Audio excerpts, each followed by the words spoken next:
everyone, and welcome to my new house and new kitchen.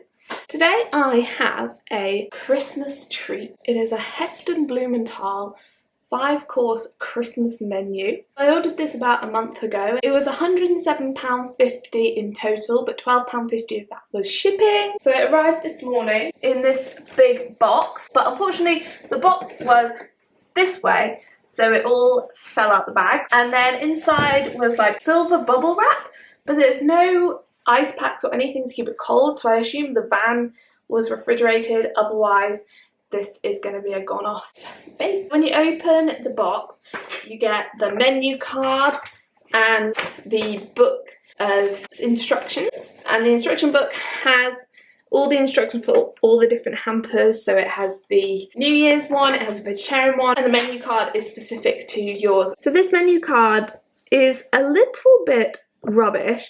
It's got streaky lines all over it from the printing, where they've just printed it in like a regular printer. A little bit disappointing. They sell it as a hamper, and it did not come as a hamper. Do you know what it came as? Packaged like a takeaway. I am talking little foil trays,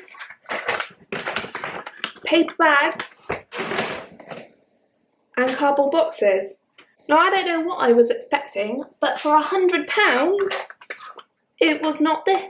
Anyway, let's get cracking because I'm sure it'll taste amazing. So I'm going to make this item by item and eat them in between each one. The first thing is a chestnut and mushroom veloute with golden butter. So this soup, basically you heat it for 5 minutes, pour it into a warm bowl and sprinkle on the hazelnuts, smoked chestnuts and butter. This is cooking mode. I've got my pan on the hob. We have got hazelnuts and chestnuts, and then this is the gold bar butter and the very appetizing mushroom and chestnut veloute. In about 5 minutes, the veloute is bubbling away. I'm gonna pop it in this bowl. Chestnuts and hazelnuts on top. Oh, there's like a whole chestnut in there. I really hope this is good and I've not just been ripped off £100 of my life. And then the gold bar just on top like that. So now we've got our mushroom and chestnut veloute with crumbled hazelnuts and chestnuts on top, and the gold bar, which I assume is just butter. Here we go. That is good. That is nice. I'm so glad it's nice. That is phenomenal. It is creamy. It's so rich. Wow. And I love that there's just a whole piece of butter on top. Just don't know whether to stir that in. I'm gonna finish this off camera. That was phenomenal. The only critique, I daren't critique, but if I had to, the whole chestnuts were lovely and soft, but the whole hazelnuts were like a lot of crunch. It's quite difficult to eat multiple whole hazelnuts in a soup, but that's it. The rest, it was amazing. It was beautiful. Next on our menu, we have the crab quiche.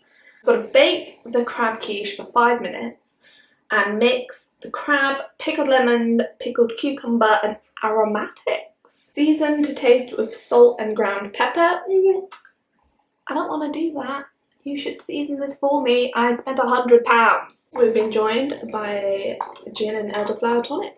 This is the crab quiche, pickled lemons and crab meat. You get quite a lot of lemon. Try it first. Quite tart. I'm not putting it all in because it's a bit much for me. Here we have it. Our Christmas crab quiche on the little Heinz head paper. So I'm just trying to try the crab and pickled lemon mix. Super tart. The lemon is really crunchy, which is nice with the soft crab. And then if we add a bit of the quiche, that just tastes like a cheese quiche. It's really yummy, but not as good as the soup. I think if that was in a restaurant as a starter, I'd pay like less than £10 for it. But it's tasty and I will eat it all. Mandarin meat fruit. You do not know how long I've wanted to try this. I've been to the Fat Duck, I've been to the Hind's Head, and I didn't have it either one. I think they sell it at Dinner by Heston now. I think most people know Heston from his Fantastic Feast show on Channel 4, and there was this medieval one and they did meat fruit. It just looked like the most amazing feast that you have ever had, and ever since then I've wanted to try it, and now this is my chance. Put the bread in the oven for 2.5 minutes and then flip it and do another 2.5 minutes. Then take the meat fruit out the container, put the twig in the top, the ruscus leaf, and then put the toasted bread on the right hand side of the meat fruit. Very important, apparently. This is what we've got. We've got effectively pre-grilled toast. I hope this works. Are you ready?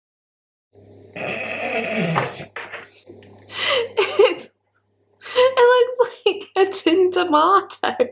Like, what on earth has happened? We've had a small eruption and it's not a circle anymore. I love that the instructions say ensuring to keep the round shape. Mate, the round shape has been and gone.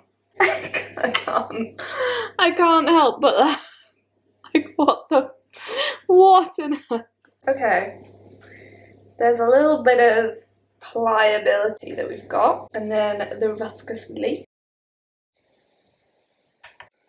Alright, the bread is done. If you look at it from this angle, that looks okay, yeah? Looks pretty good. However, if you rotate it, it's a bit of a slumpogram. I assume we just slice. Ooh.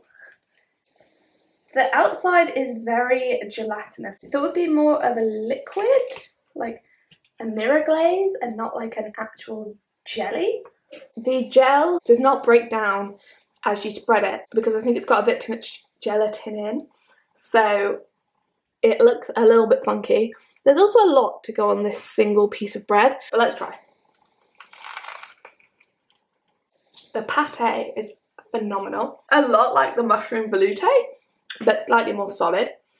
And then I'm surprised the bread that has been pre-grilled and then put in my oven is actually like crispy on the outside, soft in the middle. It's good. There's a lot of oil on that bread, that's probably why.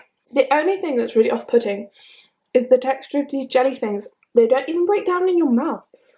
And I can only assume they've made it thicker so it stays the journey being delivered. Which is things you've got to do, but it's just a bit funny in the mouth. The actual pate in the middle is so smooth and creamy. Main course time! This is quite a bit of instructions. First, you've got to boil a pan of water, switch the heat off, and put this turkey in the backpack in the water for 20 minutes. Meanwhile, roast potatoes for 20 minutes, cook the sausages for 15, and then we've got to heat up gravy, red cabbage, that's a lot of red cabbage, stuffing, and cranberry mostarda. See, I wonder why they do the stuffing like this, nice little stickers, and the potatoes are like this. Did they run out? Who knows? 3 sad potatoes. It's veg. It's veg in with the stuffing. So cute. Veg. Roasty. 5 minutes. Add the sausages and 15 minutes.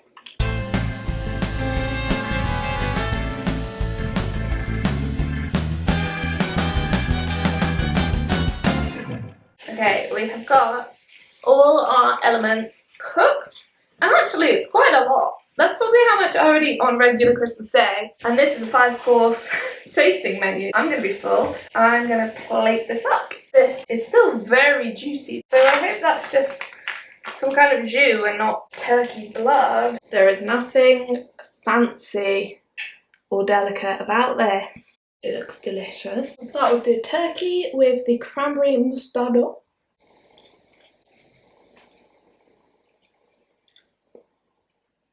That is really dry. Carrots, can't really go wrong. There's probably not much point tasting a Brussels sprout or a parsnip on camera. Roasty. Pigs in blanket. Can't mess that up. Something tastes like a Linda McCartney rosemary and red onion sausage. That is very average. Really underwhelming. This turkey, it's gross, mank, dry, flavourless. There's no seasoning on any of this. Dessert time. 2 things left. Choux buns, tipsy cake. We have this tray, and in the tray is the tipsy cake, the roasted pineapple, and the cream. Cake looks like this. I think it's like a caramelized brioche kind of situation. I'm going to use the tray from the roast potatoes and put it in that. Tipsy cake is doing 10 minutes, and then the pineapple joins it for 5 minutes, and then this spiced cream goes in for 3 minutes. Looky, looky, looky! Did it even happen if you don't put it on Instagram? It looks amazing. I'm not sure the best way to eat this, so I'm going for knife and fork. It's pulled apart into little triangles. Let's get a little bit of pineapple on there too. Down the hatch. The cake itself is like a brioche that's been caramelized and it's crispy on the outside, soft and pillowy in the middle. Delicious. The cream, bit watery but really good. Kind of spiced, cinnamony. That pineapple that I just had was super sour and it's quite tough. It didn't really go with the texture of the cake, but the little cake itself was great. It tastes a bit like a bread and butter pudding, but then with like eggnog flavours, like nutmegs, cinnamon, custard. I'm just not sure that this pineapple tastes like it's supposed to taste. And then the last thing we've got are 2 little choux buns, and inside they have mince pie filling and then like a cracker on top. It says take the lid off, but there's no lid to this, so I assume they put it in the wrong box. You're supposed to put it in the oven for 5 minutes. What it doesn't say is if the oven is on or if it's using like residual heat from the oven, because it doesn't give a temperature like the rest do. And my little choux buns are done. The choux pastry is nice, very crispy, very light and flaky. In the middle is like a lot of mince pie filling. That's a lot.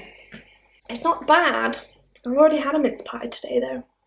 It's a lot and I've just eaten 5 courses. I'm going to leave this because I'm not giving it a fair trial because I'm full. Highs and lows. Did anyone else's parents used to make them do that after a family like holiday? Highs and lows. Yeah, just mine. Okay.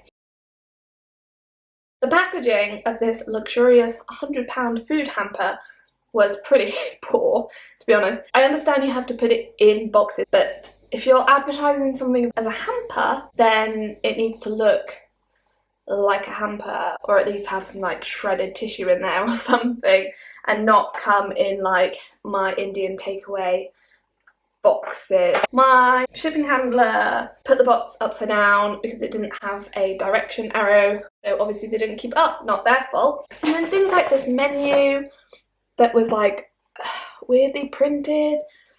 I've been to Heston's restaurants before and this is not the quality of a Heston Blumenthal restaurant. Sorry, hun.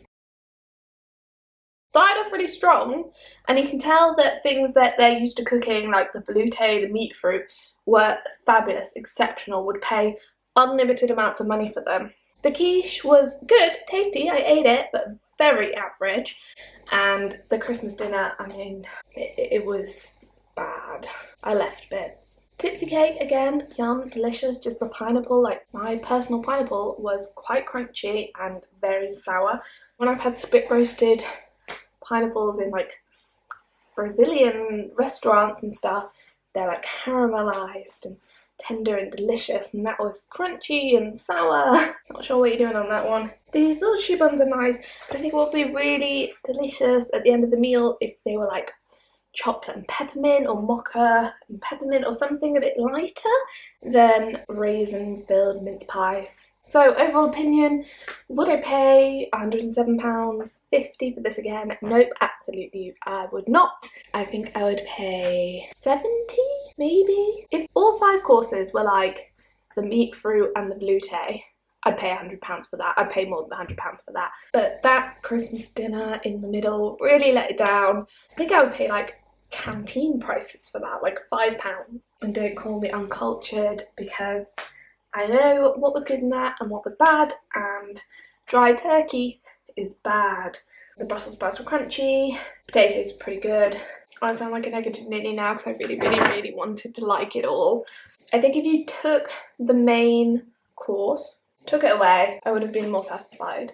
Summon it all together. Starters were amazing. Main course lacking. Wouldn't get it again. Wouldn't really recommend. But it was fun. I had a good 3 hours baking on my own. It's £107.50 per person. That's a lot. I think the price would be really reasonable if it was for 2. But for 1, can't recommend it. Cannot recommend. Anyway, thank you for watching this very rambly video. Have a lovely Christmas. Check out my channel for more content. Thank you for watching. Please like, comment and subscribe. Bye!